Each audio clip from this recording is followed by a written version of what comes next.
네, 나오시겠습니다. 안녕하세요. 광주 성주교회 윤세연 집사입니다. 어, 저는 이 자리가 되게 부담스럽고 어려운데요. 그래도 이제 하나님이 또 하시고자 하는 뜻이 있다고 믿고 이 자리에 나왔습니다.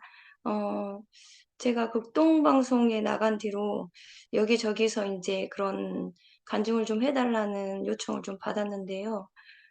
저는 감히 그런 걸 할 수 있는 사람도 아니고, 그런 거 하기에는 너무 제가 부족하니까 거절을 했을 텐데, 어, 그, 이 사모님한테 전화가 왔을 때는 거절이 안 됐어요. 그래서, 선교사님 자녀들이나 많이 힘들어하는 분들이 있다. 이 말에, 하나님이 또 어떤 것을 하고자 하는데 내가 불순종하면 안 되겠다는 마음이 들어서 오늘 이 자리에 왔습니다. 음, 우선 저는 제가 신앙의 첫 때고, 또 믿지 않는, 어, 시댁에, 시댁도 전혀 믿지 않고 이런 집에 결혼을 했어요. 근데 이제, 제가 신앙을, 이렇게 저 혼자 믿다 보니까 그냥 배우자에 대한 그런 기도도 안 했고, 그냥 뭐 제가 좋아하는 사람 만나서 결혼하면 되지, 이렇게 되게 쉽게 생각을 했던 것 같아요. 근데 이제 결혼을 하고 보니까, 시댁에서 저는 어릴 때부터 이제 신앙생활을 했었거든요. 저희 당숙을 따라서, 저 혼자 이렇게 교회를 다녔어요. 한 5, 6살 때부터. 한 4km 정도, 5km 정도를 걸어서. 근데 그때는 그냥 하나님은 이런 분이시다, 이렇게 알고만 있고, 그렇게 하나님을 너무 사랑하고, 또 매일 구역 예배, 또 주일학교 이렇게 다니고, 또 어렸을 때는 또 제가 초등학교 때 이렇게 시골 교회에 그런 부흥 강사 목사님들이 오시면 부흥 집회 때 이렇게 또 이렇게 깊은 하나님과 교제도 하고 초등학교 시절부터 좀 그런 삶을 살았어요. 그리고 이제 제가 고등학교 때까지 저는 그림을 되게 좋아해서 그림을 그리는 게 제게 유일한 꿈이었어요. 그냥 미대에 가야겠다. 그림을 잘 그려서 이게 하나님 주신 나한테 달란트구나. 이렇게 생각을 하면서 열심히 공부도 안 하고 그림만 열심히 그렸어요. 근데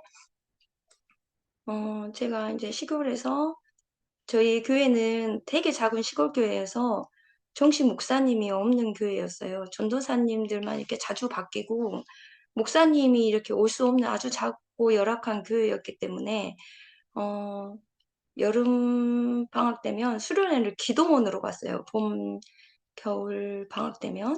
그래서 기도원에 가서 그런 부흥 강사 목사님들도 많이 보고 그렇게 지냈었고 또 실질적으로 제가 고등학교 2학년 때는 그 미국에서 의사로 이렇게 계시다가 또 하나님 부르심을 받아서 치료의 은사가 있는 그런 목사님을 또 보게 된 거예요. 만나게 됐어요. 그 기도원에 가서. 근데 그 기도원에서 그 목사님은 이제 하나님이 그 치료의 은사를 달란트려 주셨던 것 같아요. 근데 그 목사님이 제가 아는 동생의 아빠가 다리가 이렇게 짧았는데 이렇게 지체라고 하죠. 하지 지체를 앓고 있으신 분이었는데 그분의 다리가 한 6, 7cm 정도 짧았던 것 같아요. 근데 이렇게 절뚝절뚝 이렇게 걷는데 그 목사님이 손을 얹고 하나님께 기도를 하면서 제 눈앞에서 그 다리가 길어나는 것을 이제 목격한 거예요. 그래서 와, 정말 하나님 살아계시네? 이렇게 너무 신기하다. 막 이러면서 또 그 다음에 또 제가 고3 때, 저는 미대를 계속 준비하고 있었는데 또 그때도 이렇게 그 애언의 은사가 있는 목사님이 저한테 이렇게 애언을 해주시고, 어, 통변을 해주시면서 애언을 해주시는 거예요. 그러면서 그때 애언이 뭐였냐면 사랑하는 내 딸아 나는 너를 간호사로 쓸 것이며 아프고 힘들고 가난하고 병든 사람에게 하나님을 전하는 전도자의 사명을 주노라라고 말씀하시는 거예요. 저는 본래 비유가 너무 약하고, 또 그리고 너무 마음도 여리고 겁도 너무 많고 두려움도 너무 많았던 아이라 저는 이렇게 생각했거든요. 나는 간호사만 아니면 다른 건 할 수 있어. 이렇게 생각했어요. 근데 갑자기 내가 제일 하기 싫은 간호사를 하나님이 쓰신다고 이렇게 얘기를 하시는 거예요. 저는 근데 그때만 해도 너무 이렇게, 음, 머리를 망치로 얻어맞은 기분이었어요. 근데, 저는 너무 특별하게 하나님이 그 새벽 예배에 열심을 두신 거예요. 근데 제가 중학교 때부터 이렇게 하나님을 너무 사랑해서 새벽 기도를 가서 막 매일 하나님께 기도를 했어요. 4시 반이면 일어나서 혼자. 근데 그때 이제 그 받았던 그 예언을 가지고 매일 새벽 예배를 갔어요. 이제 수능 2달을 앞두고. 그래서 하나님 나를 이렇게 간호사를 하나님 쓴다는데, 이게 정말 그런가요? 나는 한 번도 간호사를 생각해 본 적도 없고, 근데, 이게 정말 될까? 이렇게 하면서 계속 그걸 가지고 기도를 한 거예요. 근데, 제가 이제 그날 제가 99학번인데, 그때가 이제 IMF가 터지고 그 다음 해여가지고, 너무 그 간호학과가 경쟁률이 센 거예요. 근데 저는 그때 이제 계속 미술만, 실기만 공부를 해왔던 터라 공부를 안 했기 때문에, 어, 수능을 잘 볼 리가 없었어요. 근데 기도를 했고, 이렇게 또 이렇게 애원을 받았기 때문에, 아, 하나님이 특별히 시험을 잘 보시게 해주려나 보다, 이렇게 생각을 하고, 이제 수능을 봤는데, 제가 평소 모의고사보다 더 못 본 거예요. 와, 정말 이거는 어느 전문대도 못 갈 수준의 수능 점수를 맞은 거예요. 그래서 아, 하나님이 나를 간호사 쓴다는 건 역시 잘못된 거였어. 이러면서 저는 이제 아예 꿈을 포기하고 그냥 내가 원하던 그냥 미대를 이렇게 지원해서 이제 합격해 놓은 상태였어요. 근데 교회도 안 다니는 어느 날 이제 교회도 안 다니는 친구가 저한테 음 야, 나 원서 쓸 건데, 이제 그 마지막 원서 기간인데, 자기 따라서 좀 같이 가자는 거예요. 그래서 제가 이제 그때 이렇게 하던 일을 멈추고 그 친구를 따라서 버스를 타고 학교를 간 거예요. 그냥. 그래서, 음, 그 친구는 이제 어차피 실업계 쪽에서 그런 거를 할래요 가지고 대학을 쓸 마음도 없었고 그냥 안 쓰기가 너무 아쉬워서 한 번이라도 써보고 싶은 마음에서 그냥 대학 갈 건 아니지만 그냥 쓰러 간 거였는데 저는 그 애를 따라갔고 그래서 이제 그 애는 그냥 원서를 한 번 쓰고 있었고 저는 그냥 옆에서 맨둥맨둥 옆에 있었거든요. 근데 갑자기 교무실 저쪽만큼 중앙에 있던 테이블에 동강대 간호학과 모집? 이런 글씨가 신문에 이렇게 펼쳐져 있었어요. 하필 그때 저는 이렇게 한 100m?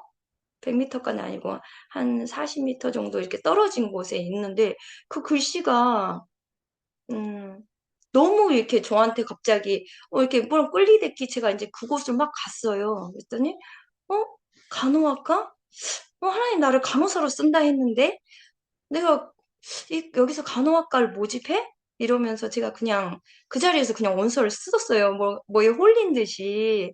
그래서, 그것에 원서를 썼고, 내가 정말 될까? 이런 마음을 가지고 썼는데, 제가 이제 사는 곳이 시골이다 보니까 농어촌 특별 전형으로 이제 그 간호학과를 모집한 거였어요. 그래서 저는 그때 이제 간호학과는 이과 계열인데 이상하게 제가 잘하는 문과 계열의 과목만 또 거기서 이렇게 보는 거예요. 그래서 어 내가 이거는 그나마 조금 더 잘하는데 국어나 뭐 이런 건 좀 잘하는데 그냥 한번 써볼까? 그래가지고 그냥 그 자리에 썼어요.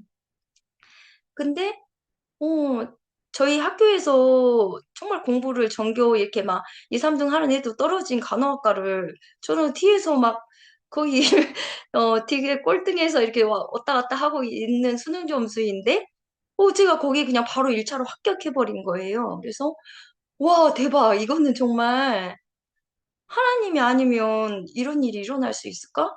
그냥 내가 그렇게 친구를 따라서 원서를 쓰러 간 것도 그 저기 교무실 멀리 있던 그 신문에 하필 그 페이지가 간호학과 페이지가 펼쳐져 있어서 그 글씨가 나한테로 오고 내가 거기서 이제 원서를 쓰고 이 모든 것들이 정말 너무 신기하게 이렇게 막 되어 가는 거예요. 그래서 그리고 이제 합격 여부를 기다리고 있는데 그냥 1차에 다 모든 것이 다 합격이 된 거예요. 그래서 와, 진짜 하나님은 나의 어떠함이 아니고 하나님이 하시고자 하면 이 어떤 법을 다 바꿔서라도 하나님 그 자리에 나를 쓰시는구나.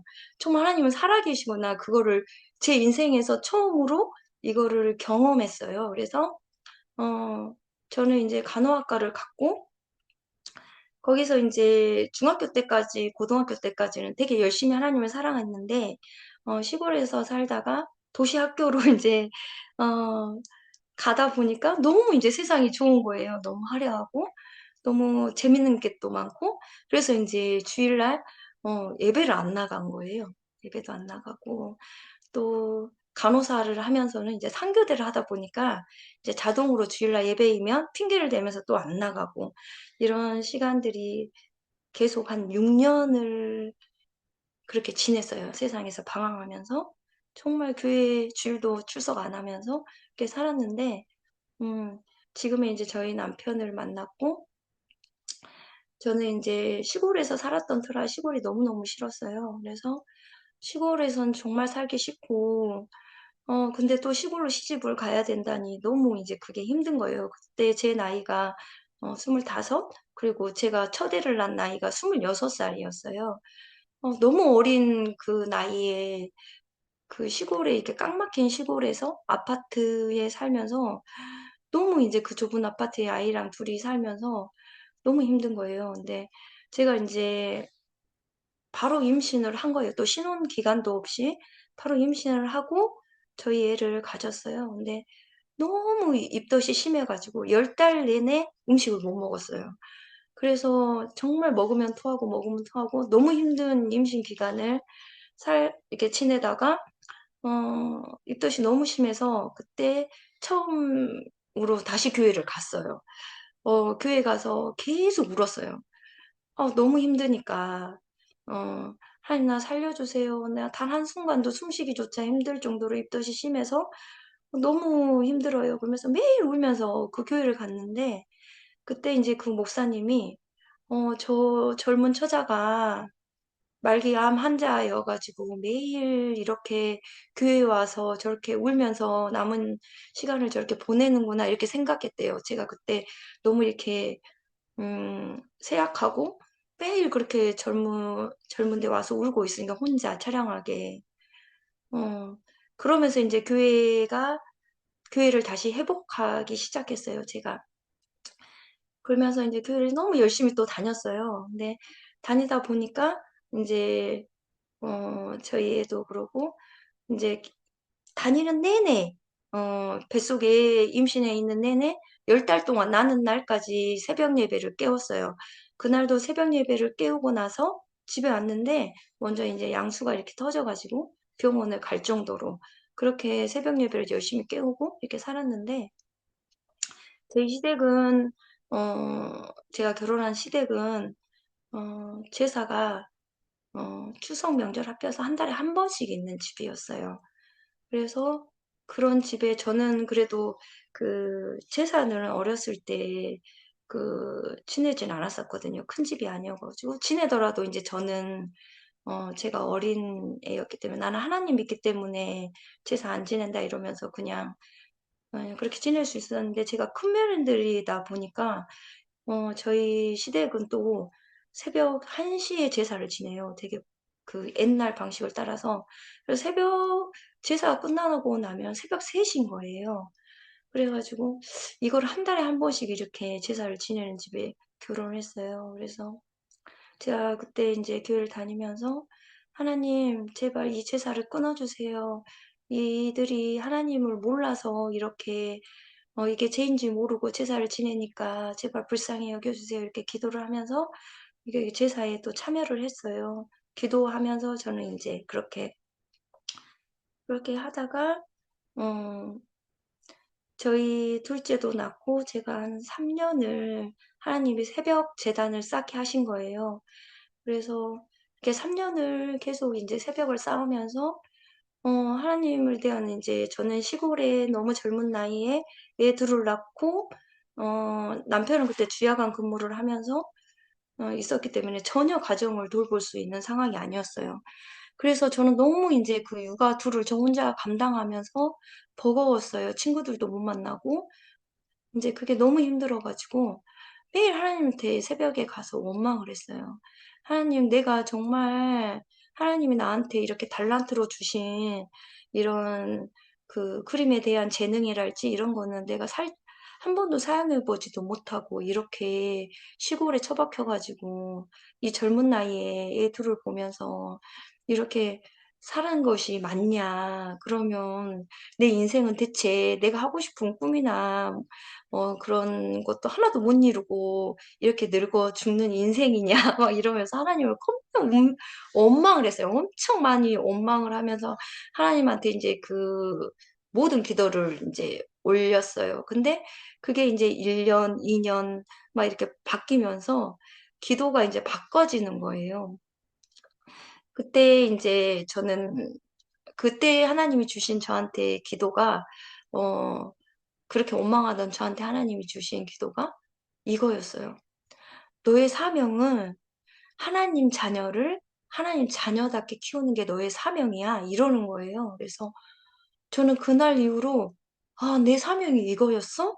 근데 나는 왜 이걸 몰랐지?' 이러면서 그 하나님에 대한 원망, 내 꿈에 대한 그런 갈망 이런 모든 것들이 그냥 눈 녹듯이 다 녹아지면서 와, 너무 인제 세상이 너무 아름답게 보이기 시작했어요. 정말 그 들풀도 모든 만물들이 하나님을 찬양하는 것처럼 정말 하나님 은혜가 충만한 것들을 하나님의 그 기도 속에 깊은 교제 가운데 제가 이렇게 한 3 년을 살았었거든요. 근데 인제 그 교회를 다니면서 어 시골 교회다 보니까 그 목사님 말씀이 너무 힘든 거예요, 저를. 왜냐면 하나님의 성경에 기인된 말씀이 아니고 자기 과거에 이렇게 그런 이야기만 계속 하시는 거예요. 자기가 젊었을 때 이렇게 기도했고 이렇게 하나님의 뭐 교회를 세웠고 막 이런 거를 하면서 또 헌금을 강요를 하고 막 이런 것들, 그리고 마치 이런 걸 안 하면 신앙이 없는 것처럼 막 이렇게 얘기를 하기 때문에 제가 너무 그때 인제 영혼이 피폐해지기 시작했어요. '하나님, 나는 정말 이렇게 말씀의 은혜가 없어서 너무 힘든데 이 교회를 떠나고 싶어요.' 너무 그게 간절했어요. 그러고 나서 인제 남편이 갑자기 발령이 나서 다른 곳으로 이사하면서 그 교회를 떠나게 됐어요. 근데 아니나 다를까 그 교회가 제가 떠나고 나서 1년 안에 이단 교회에 넘어갔어요. 그리고 나서 제가 지금 또 순천에서 교회를 이렇게 또 열심히 다니다가 또 지금의 인제 광주 성지교회로 또 이사를 하면서 또 오게 됐거든요. 인제 그러던 중에 인제 제가 저희 딸이 사춘기 중학교 때 인제 그 인제 기독교 대안학교를 보냈는데 그곳에서 애들한테 왕따를 당한 거예요. 근데 저는 인제 솔직히 그랬었거든요. 어떻게 그 기독교 대안학교라는 곳이 더 안전할 거라고 생각한 거예요, 저는. 그래서 '그곳이면 일반 학교하고 다르게 애들이 또 좋고 선생님들도 잘 되겠지.'라고 인제 생각하면서 그곳을 보냈는데 거기에 온 애들이 이렇게 학교에 적응을 못하고 오히려 더 상처가 많은 애들이 오다 보니까 저희 애가 거기서 더 큰 상처를 받게 된 거예요. 그래서 인제 그 학교에서 인제 나오고 일반 학교로 옮기면서 인제 그 아이가 여기저기 학교를 또 다니기 시작하면서 학교에 적응을 못한 거예요. 어 뭐 제 욕심으로 저는 솔직히 제가 정말 욕심이 세상 욕심이 너무나 많았던 사람인 것을 그때는 몰랐는데 인제 제가 다시 말씀으로 이렇게 새롭게 되고 나서 보니 이 모든 것이 나의 이 세상의 욕심과 탐심으로 인해서 일어난 일이구나 이것을 이제 깨닫게 된 거예요. 저는 저희 애한테, 저희 큰애한테, 어, 저희 부모님한테도 사랑을 받지 못하고 살았고, 부모님은, 저희 아빠는 이렇게 약간 서울 쪽에서 일을 하시다가, 되게 이렇게 실패를 하고, 되게 부모님하고 이제 홀로 된 이제 어머니한테 얹혀 사는 신세가 된 거예요. 그래서 매일 술을 먹고 이렇게 매일 담배와 술에 이렇게 찌든 인생을 산 거예요. 그러고 이제 저한테 네, 저희들을 이렇게 돌보는 게 아니고 매일 뉴스를 틀면서 그런 세상의 비난의 소리를 계속 듣고 저는 어렸을 때 아빠가 틀어놓은 뉴스 속에서 그렇게 듣고 이제 자랐어요. 어, 그렇게 살다 보니까 어느덧 제가 정말 세상은 악하고, 어, 안 좋고 세상에 나쁜 면만 보이고 정말 그 염세주의자로 제가 이제 변해 있더라고요. 제 상태가 커서 보니까. 그래서,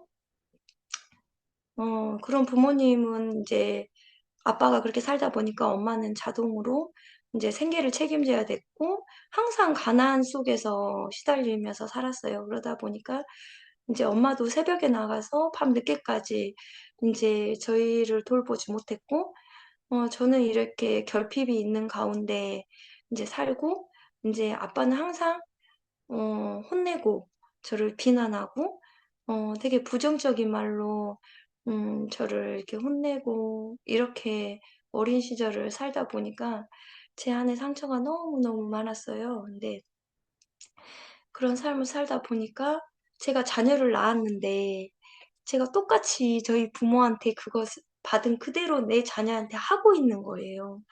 저희 자녀, 저희 딸한테, 특히 저희 딸한테 이제 그런 것을 똑같이 반복하고 있는 그거를 이제 하고 있었어요, 제가. 근데 저는 심지어 하나님을 너무 사랑하고 열심히 믿었는데 그게 이제 그 신앙과 플러스 세상과 욕심이 플러스 돼가지고 그냥 하나님을 나의 이런 어떤 세상에 그런 나의 욕심을 채우는 도구로 사용하면서 막 너는 하나님 믿으니까 잘 돼야 돼. 너는 하나님 믿으니까 뭐 더 잘 돼야 돼. 막 이러면서 저 애를 막 이렇게 집착적으로 제가 우리 아이를 힘들게 하고 막 이제 내 마음에 안 차면 막 얘기를 비난하고 또 그게 또 성경적 잣대로 아니 성경적 잣대가 아니고 종교의 기독교적 잣대로 또 막 애를 더 이렇게 정죄를 많이 하면서 비난을 하면서 애를 키우고 있었어요.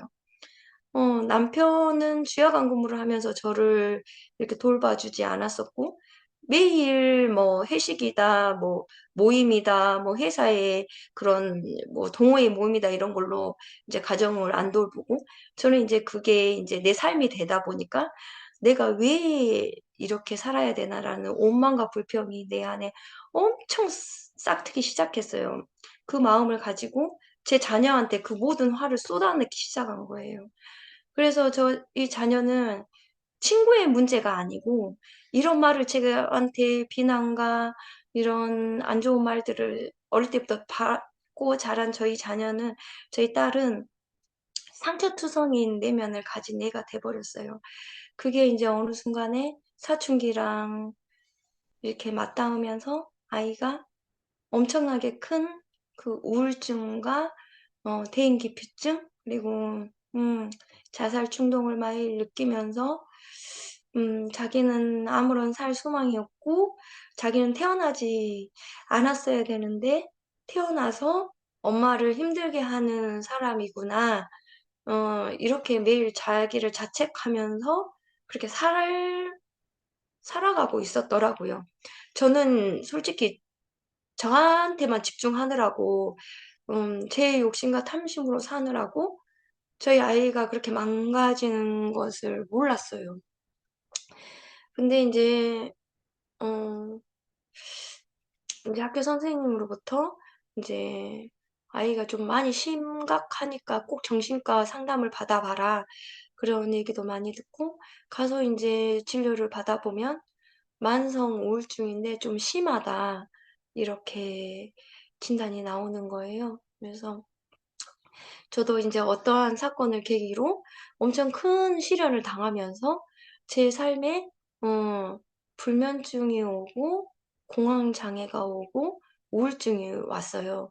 극심한 공황장애 이런 게 오면서 막 불안해서 어떻게 할 줄도 모르고 너무 심각한 상황 속에서 저희 아이도 힘들고 저도 힘들고 이게 두 가지가 쓰나미처럼 왔어요. 그게 이제 벌써 한 8년 전이네요. 7, 8년 전이 되가는 것 같아요. 저희 아이가 지금 21살인데, 중학교 입학하면서부터 시작된 거였으니까, 그때 이제 저희 아이도 많이 영적으로 힘들고, 저도 이제 그런 상황에 몰리게 된 거예요. 그래서 매일 이제 막 기도원을 갔어요. 저도 이거는 내가 기도를 더 열심히 해서 더 하나님한테 막 찾고 해서 기도원에 가서 이걸 돌파를 해야 돼. 뭔가 이렇게 영적으로 그 은사가 있으신 목사님들이 이런 축사를 해서 이런 것들을 털어내야 돼. 이러면서 막 기도원을 매일 갔어요. 매일. 정말 기도가 안 되는데도 매일 갔어요. 내가 더 열심히 하면 되겠지. 이러면서 매일 하루도 안 빼먹고 직장 생활을 하면서 그래서 집에 돌아온 시간이 새벽 1시예요. 왜냐면 그때는 불면증이 있어놔서 어차피 잠을 못 자니까 그렇게 1년을 이제 기도원을 다닌 거예요. 미친 듯이. 근데 제가 그 기도원을 가면서 좋아졌냐? 더 상태가 안 좋아진 거예요. 대체 이게 뭐지? 대체 이게 뭐지? 근데 제가 거기 이제 기도원을 다니면서 한 가지 깨달은 게 되게 충격을 받았던 게 있어요. 매일 갔는데 거기 기도원에 온 사람들이 이렇게 10년을 다닌 사람들이라는 거예요. 어? 이렇게 10년을? 그러면 나도 그러면 이 10년을 다녔는데 이게 해결이 안 돼서 지금까지 여기를 매일 이렇게 찾아온다고? 와, 그러면 나는 어떻게? 이제 이런 생각들이 너무 두려운 거예요. 그래가지고, 안 되겠다. 그러고 이제 그 기도원을 끊었어요, 또. 그래서 이제 그러고 있는데, 또, 집 근처에 가까운 곳에 기도원이 하나 또 있길래, 우연히 이제 그 세탁소를 가면서 그 기도원을 알게 돼서 그 기도원을 또 간 거예요. 그나마 거기는 이제 좀 가까워가지고, 이제 갔어요. 근데 이제 갔는데 거기 가니까는 좀 그래도 가도 괜찮겠다 이런 마음들이 들어가지고 남편까지 또 이제 같이 간 거예요. 그래서 이제 가긴 가는데 가도 제가 거기서 뭔가 이렇게 평안함이 있는 게 아니고 더 눌리는 거예요. 이게 뭐지? 대체 이게 뭐지? 그러면서 이제 제가 아는 집사님한테 저를 되게 생각해주고 기도하는 집사님한테 물어봤어요. 나 이렇게 기도원을 매일 다니는데 이 기도원이 너무 이상해. 말씀이 없어. 자기 맨날 간증만 하고 자기 젊었을 때 내가 이렇게 열심히 사역했어.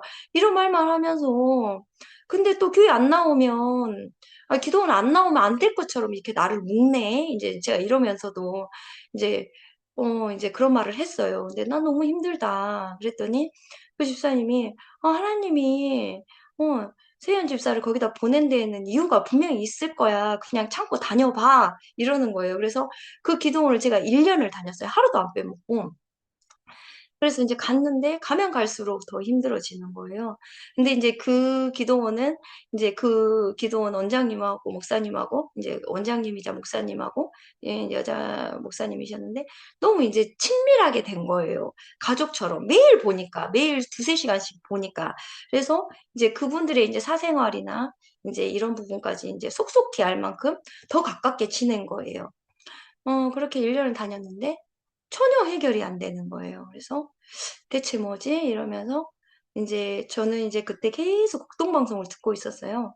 극동방송을 계속 듣고 있는데 그때 이제 그 목사님이 모든 목사님들의 말씀의 끝이 결론은 말씀을 읽어라였어요. 말씀을 읽어야 산다. 이게 답이었어요. 그래서 제가 또 그리고 어떤 문영남 목사님이 말씀을 읽을 때는 총알처럼 빠르게 읽어라 이 말씀을 하시는 거예요. 제가 그 전에도 말씀을 읽어야 된다는 걸 알았기 때문에 말씀을 읽으려고 수많은 노력을 했거든요. 근데 이렇게 말씀만 읽으면 정말 두려운 거예요. 너무 두려운 거예요. 갑자기 막 떨리고, 막 불안하고, 어떻게 할 바를 알지 못하고, 온몸에 그 소름이 돋고, 닭살이 돋고, 이럴 정도로 이렇게 말씀을 못 읽겠는 거예요. 그래서 제가 몇 번 이렇게 읽다가, 이렇게 포기를 하고, 또 포기를 하고, 이런 상태였어요. 근데 이제 그 극동방송의 그 목사님이 말씀을 총알처럼 빨리 읽어라, 이렇게 말씀을 하시는 거예요. 그래서 제가 왜냐면 말씀을 읽을 때 내가 자꾸 이해하려고 하고 알려고 하니까 계속 거기서 이제 넘어지는 거예요. 말씀을 못 읽겠는 거예요. 막 의심이 계속 쌓이면서 이걸 믿어? 막 속삭이는 거예요. 사단이 저한테. 너 이걸 믿어? 이걸 믿어? 막 이러면서 이걸 네가 어떻게 알아? 막 이러면서 계속 의심의 영들이 나를 혼미케 하면서 힘들게 하는 것들이 계속 느껴졌었어요. 그래서 그 목사님의 이제 도전을 받고 아, 이렇게 있다가는 내가 평생 이렇게 살겠구나 싶어서 안 되겠다. 그냥 하나님께 맡기고 정말 총알처럼 말씀을 읽어야겠다. 이렇게 생각을 한 거예요. 그래서 이해가 되든 안 되든 정말 총알처럼 읽었어요. 숨만 쉬고 정말 미친 듯이 하나님 살려주세요. 이 말씀이 정말 하나님이시라고 하셨으니까 나를 좀 살려주세요. 그러면서 그냥 죽으나 사나 말씀을 붙잡고 살기 시작했어요.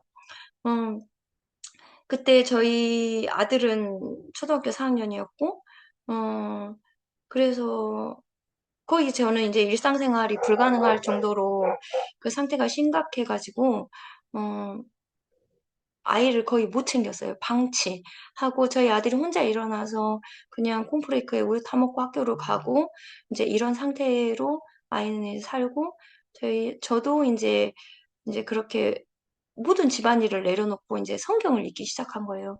하루에 기본이 4시간씩, 한 달에 하루에 40장씩, 이렇게 읽으면 한 달에 일독을 할 수 있다고 하길래 그렇게 읽기 시작했어요. 그래서, 어, 삼독을 할 때까지 아무런 변화도 없고, 대체 이게 뭐지? 이게 계속 읽는 게 맞나?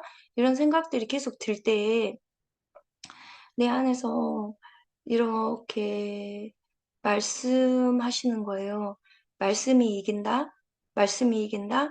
계속 그렇게 응원하는 하나님의 음성이 그때는 몰랐는데 그게 하나님의 음성이었던 것을 이제 지금은 깨닫죠. 근데 이제 그렇게 말씀을 한 7독 정도 읽고 나서 어, 이제 조금씩 말씀이 깨달아지고 이제 그런 것들이 하나둘씩 그런 영적의 눌림들이 하나씩 벗어나기 시작했어요. 근데 제가 저 같은 경우는 워낙 영적으로 눌린 상태고 좀 어둠에 너무 많이 잡혔던 상황이었고 음, 이게 말씀을 이렇게 미친 듯이 돌파하지 않고서는 숨을 쉴 수 없을 정도로 힘든 고난의 상황이었기 때문에 저는 이제 말씀을 그렇게 총알처럼 읽은 거였어요. 근데 사람마다 각기 이렇게 말씀을 읽는 분량이 다른 것 같아요.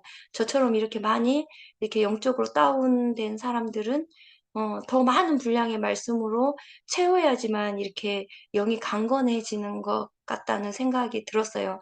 제가 말씀을 읽으면서 제가 이제 그런 부분들을 어느 순간에 잊고 살다 보니까 이 말씀이 있는 게 저한테 이제 어느 순간에 짐이 된 거예요. 이 말씀에 제가 이제, 집착이 생긴 거예요, 한마디로. 그래서, 이제 이게 너무 이제 버거운 거예요. 이제 할 일도 있는데 할 일도 못하고, 이제 말씀만 이렇게 맨날 읽고 있는 제가 막 강박처럼 이제 이런 제가 너무 답답하고 힘든 거예요. 그래서, 하나님, 다른 사람들은 말씀을 하루에 3장만 읽어도 저렇게 잘 살고 평화롭게 잘 사는데, 나는 왜 이렇게 말씀 미친 듯이 읽어야 돼요? 너무 힘들어요. 이제 막 이러면서 정말 투정을 한 거예요. 살만하니까. 그래서 그렇게 살다 보니까, 제가 이제 어느 순간에 이제 말씀하고 좀 이렇게 매일 읽긴 하지만, 그래도 이제 말씀이 점점 이렇게 장수가 줄어가는 거예요. 어, 그렇게 살다 보니까 이제 애들이 어, 이렇게 제 가족들이 그것을 가장 먼저 아는 거예요. 엄마, 오늘 말씀 읽었어? 저한테 이렇게 물어요. 그러면 내가, 왜? 그러면, 엄마가 너무 이상해. 이래요. 왜? 그러면, 너무 사나워. 이러는 거예요. 나의 옛 자아가 또 살아서 이렇게 뭐 온갖 또 비난과 이런 부정적인 말들로 또 저희 아이들을 또 힘들게 하고 비난하고 이런 저를 또 발견한 거예요. 그래서 이제 안 되겠구나. 또 다시 말씀을 읽자. 이렇게 또 이제 저를 다잡고 하나님 다시 말씀 읽게 해주세요. 말씀 좀 더 읽게 해주세요. 이렇게 바꿔가면서 이제 다시 이제 말씀 앞에 쓰는 시간들을 오래 갖고 이런 시간들을 갖게 됐어요. 근데 제가 느끼는 것은 뭐냐면 지금 많은 신앙인들이 교회를 하나님을 믿는다는 이유만으로 오히려 더 아이들을 정죄하는 경우가 정말 많은 것 같아요. 저도 그랬었고, 근데 세상적인 잣대로 보면 그 아이들은 전혀 문제가 되지 않는데, 우리는 하나님을 믿는다는 그 이유만으로 오히려 내 자녀를 더 많은 비난과 정죄로 아이들을 더 힘들게 하고 있지는 않나. 너는 뭐 예를 들면 네 목사 아들인데 그렇게 살면 돼? 너가 뭐 이러는데 이렇게 하면 돼? 막 이러면서 아이를 끊임없이 더 힘들게 하고 있는 크리스천들을 본 거예요. 실질적으로 제가 이 방송이 나가면서 교회 다니는 엄마들이 우리 아이가 너무 지금 이렇게 우울증이고 학교에 적응도 못한다고 저한테 연락이 오는 경우가 정말 많아요. 근데 이제 그런 대부분의 부모님들의 상태는 이거였어요. 종교 생활을 하고 있더라고요. 말씀을 지식으로 알고 영의 양식으로 먹지 않는 상태였어요. 저랑 똑같이. 그냥 말씀을 지식으로 아는 거죠. 그러다 보니까 이분들이, 경건의 모양은 있지만 경건의 능력은 없는 상태로 그냥 크리스천으로 살고 있는 거예요. 그러니까, 아이들은 그 부모로 인해 상처를 받고 그 아이들이 오히려 그런 부모가 믿는 그런 하나님은 자기는 믿지 않겠다고 말하는 실정이 된 거죠. 어, 정말 하나님 말씀은 이 말씀이 하나님이시라라고 말씀하셨잖아요. 저는 이 말씀이 가장 충격이었거든요. 저는 솔직히 하나님을 사랑한다고 했는데 이 말씀을 가까이 한 적이 없었어요. 매일 살면서 성령 충만을 구했지만 이 말씀이신 하나님으로 채우려고 하지 않았어요. 이런 내 자신을 보면서 대체 나는 하나님을 내가 어디서 찾았지? 나만의 하나님의 허상을 만들어 놓고 정말 하나님 뜻하고 상관없는 내 삶을 사는 그런 이기적이고 나만의 하나님의 우상을 만들어서 나의 어떠함을 하고자 하는 나의 이런 자의 우상 숭배의 모습들을 발견하면서 이 말씀이 하나님과 함께 계셨으니 이 말씀이 곧 하나님이시라. 저는 이 구절을 정말 듣고는 말씀이 하나님이셨구나. 내가 하나님을 어디서 찾았지? 하나님은 내가 죽어서 가는 천국에 있는 하나님이 아니었고 이 말씀 속에 계신 하나님이 하나님이셨는데 그러면서 저는 이 말씀이 하나님이라고 생각하면서 매일 하나님을 대면하면서 이 말씀을 가까이 하고 살고 있어요. 그래서 성령 충만을 구하는 것들이 저는 예전에는 되게 애매했었거든요. 대체 성령 충만을 받는다는 게 뭐지?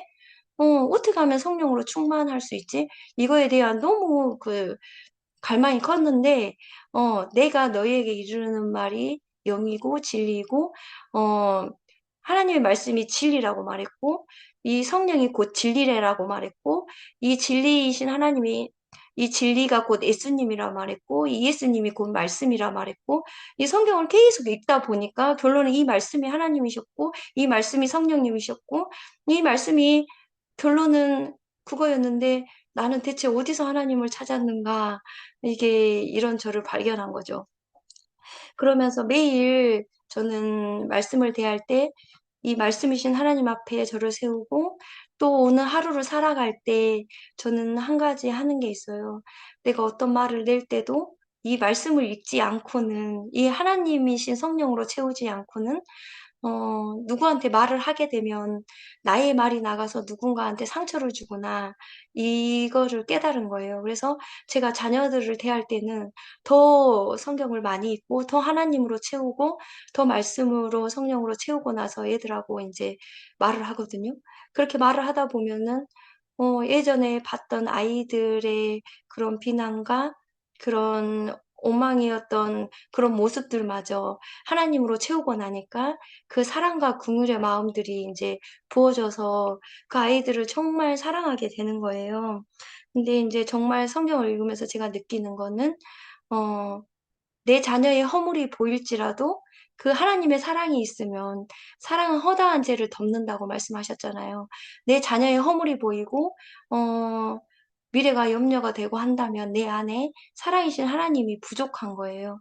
하나님의 사랑으로 나를 채우고 내 자녀를 바라보면 그저 하나님의 긍휼과 사랑의 마음으로 내 자녀를 온전히 바라볼 수 있고 그 허물을 이제 덮어주는 그런 엄마가 되는 거죠.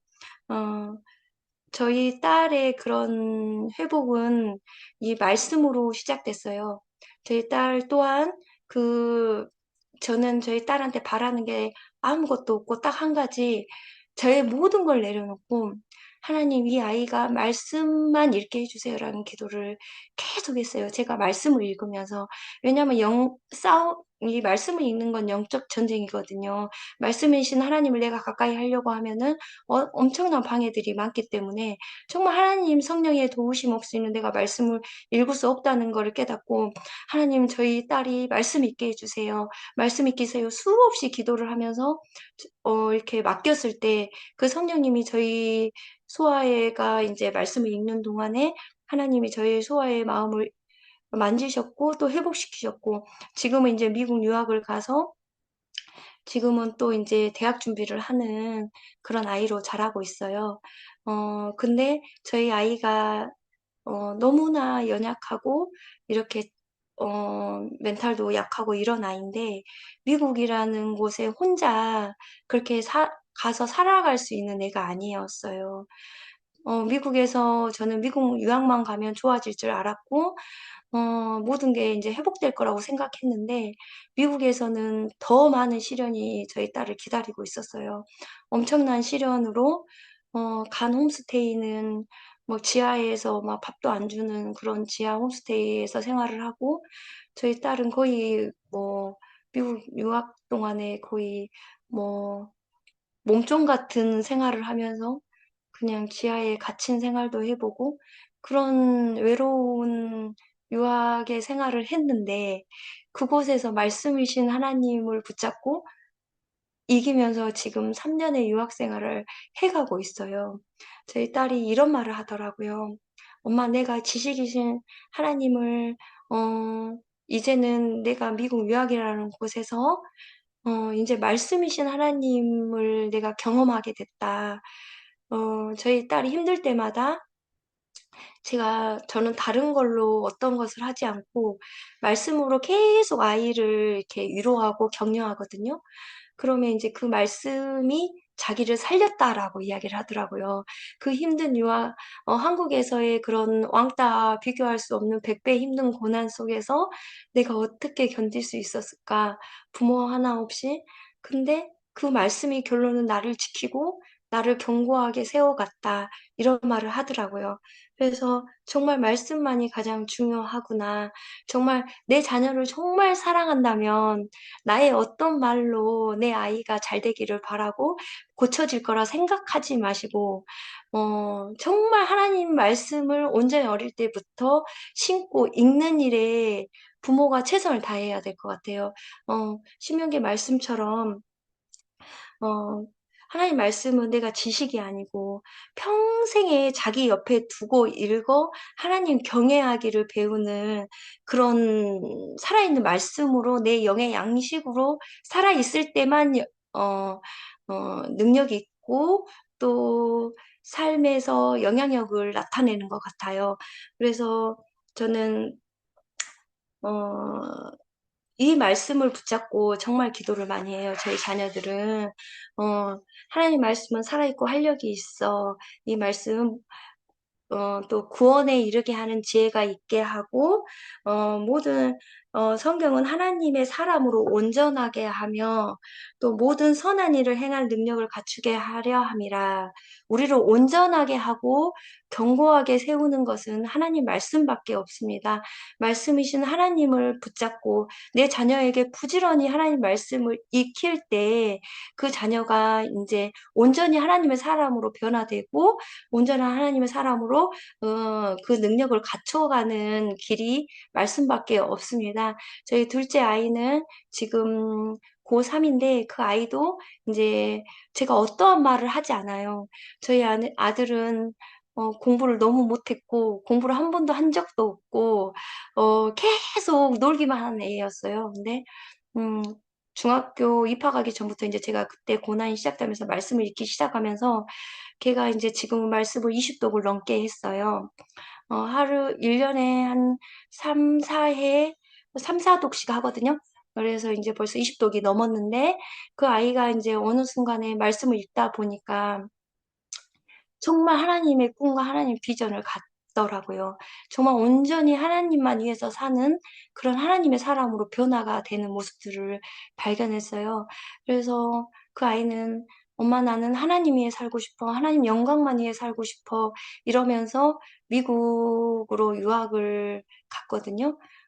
근데 그 유학을 간 이유가 어, 의사가 되고 싶어서예요. 한국에서는 의사 될 길이 너무 좁고 공부도 너무 늦게 시작했던 터지만, 어, 그래도 영어를 잘해서 가는 것도 아니고, 그냥 하나님이 주신 꿈과 비전이 너무 컸기 때문에 그 자기의 두려움을 넘어서 하나님이 주시는 그 믿음을 가지고 그 아이는 너무 두렵지만, 어, 그 말씀에 순종함으로, 먼저 그의 나라와 그의 의를 구하라. 그래야 하면 이 모든 것을 더하시리라. 정말 하나님의 나라와 하나님 의를 구하는 그런 저희 아들로 하나님이 세워주셨어요. 말씀을 읽으면서 저희 아이는 그렇게 변화됐고, 저희 어떠한 것도 없습니다. 오직 말씀이신 하나님만이 그 아이를 그렇게 온전하게 하나님의 자녀로 세워가심을 저는 이제, 어, 아이를 통해서 경험하게 됐고,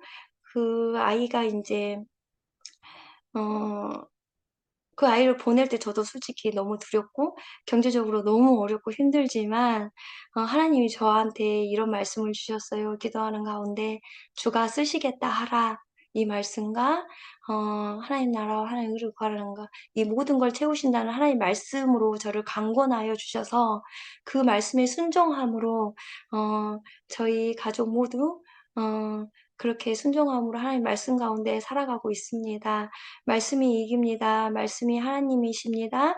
말씀이 온전하니 구원에 이르게 하고 이 말씀만이 온전한 하나님의 사람으로 세워가는 능력이 있습니다. 우리를 능히 세우실 것은 온전하게 하실 거는 하나님 말씀 말고 어떤 것도 없습니다. 말씀 주신 하나님 붙잡고 승리하는 복된 우리 선교사님들 되길 간절히 소망하며 기도합니다.